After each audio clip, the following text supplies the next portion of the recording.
Los segundos encuentros de arqueología, como su nombre indica, es la segunda vez que nos reunimos todos los arqueólogos de la provincia de Málaga. En ella vamos a exponer un poco cómo está el panorama de la arqueología a nivel provincial, en la que participan 18 ayuntamientos con su correspondiente arqueólogo, más todos los compañeros profesores de la universidad, y traemos también ejemplos de cómo funcionan las ciudades con la arqueología de fuera de Málaga, como el caso de Barcelona, Mérida o Murcia.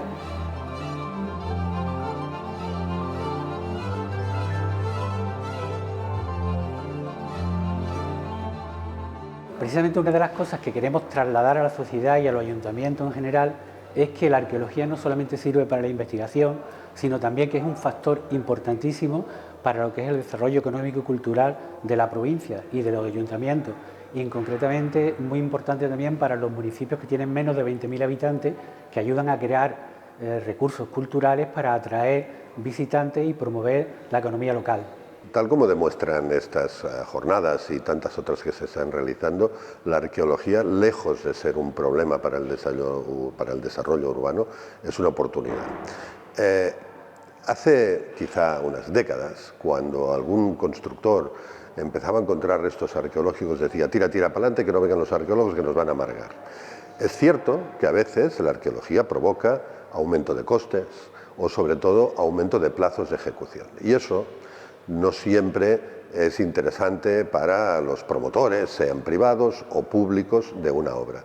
Pero si se sabe trabajar al unísono, si se sabe coordinar estas obras, al final el resultado, al cabo de los años, y lo vemos en casos como Cartagena, como Málaga, como en tantas otras ciudades en España, Segovia, etcétera, en el que la integración de dos factores fundamentales, que es la arqueología y la conservación del patrimonio, que recordemos es de todos, con la voluntad de renovar la ciudad y que la ciudad ofrezca servicios a los ciudadanos y ciudadanas, servicios contemporáneos, eso es compatible. Y no solo compatible, sino que si se hace desde el entendimiento de la historia de la propia ciudad, es más singular y hace que tengamos ciudades que son distintas y que no son ciudades como en otras partes del mundo, en Estados Unidos, etcétera, que todas parecen iguales. A veces los sueños se encuentran enterrados y Cartagena está a punto de desenterrar un sueño colectivo. El de su propia historia con la recuperación del pórtico del Teatro Romano. El caso, podamos llamar de éxito, del Teatro Romano de Cartagena, parte de una situación que ocurre en la ciudad en 1990, que está en plena crisis industrial y que en esos momentos aparece el Teatro Romano, ¿no? De alguna manera todos los ciudadanos vieron en esa localización de algo material.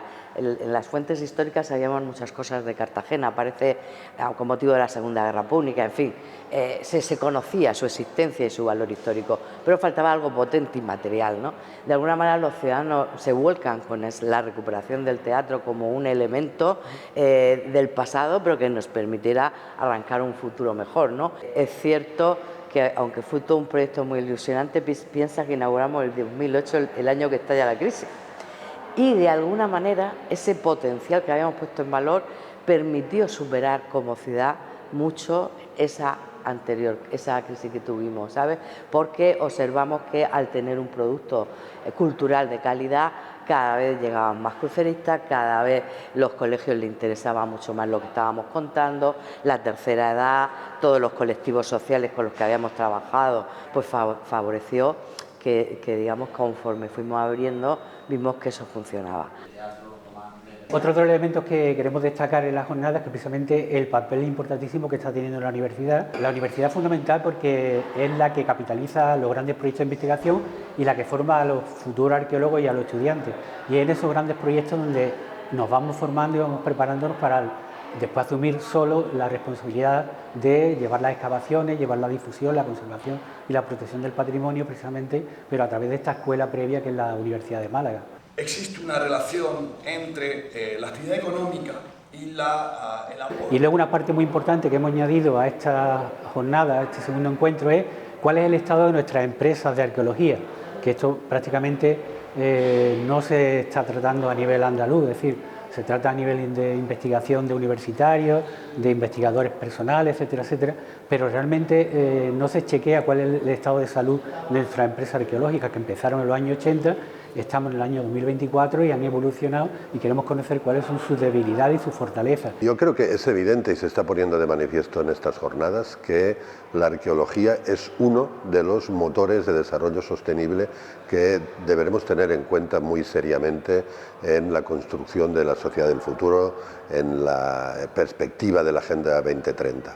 Dentro de eso, la arqueología se sustenta sobre tres pilares básicos, que es la academia, la universidad, la institucionalidad, es decir, el gobierno, las comunidades autónomas, sobre todo los municipios, la administración local, y el tercer pilar son las empresas, es decir, un tejido productivo de pequeñas y medianas empresas, fundamentalmente de pequeñas y de autónomos, que desde el proceso de investigación y excavación hasta el de puesta en valor o, como en nuestro caso, ¿no? Pues proyectos, etcétera, realizan todas estas tareas. Es verdad que ahora cada vez hay más arqueología preventiva, es decir, más o menos sabes que hay que excavar de forma previa en ciertas ciudades que son superpuestas. Pero es verdad que muchas veces nuevas actuaciones, un aeropuerto, una gran instalación, te abre un nuevo yacimiento que está totalmente incontrolado, que no se tenía noticia. Y ahí se abre una oportunidad, siempre hay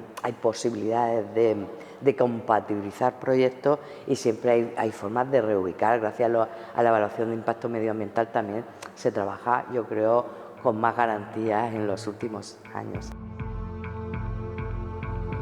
Villa Antíopa tiene una historia muy particular, puesto que es el resultado de un fracaso, y parece que es incongruente, pero es la realidad, ya que aunque nosotros conocíamos la existencia de algo importante, no sabíamos exactamente de qué, pero sí sabíamos que en esta parcela, que habían casas del siglo XIX y principios del XX, sabíamos que tenía que haber algo, porque teníamos noticias de los habitantes que vivían aquí, porque se habían hecho excavaciones alrededor y estaban todos enfocados a que posiblemente había una villa romana de gran envergadura, pues no estaba protegido en el plan general de Rincón de la Victoria.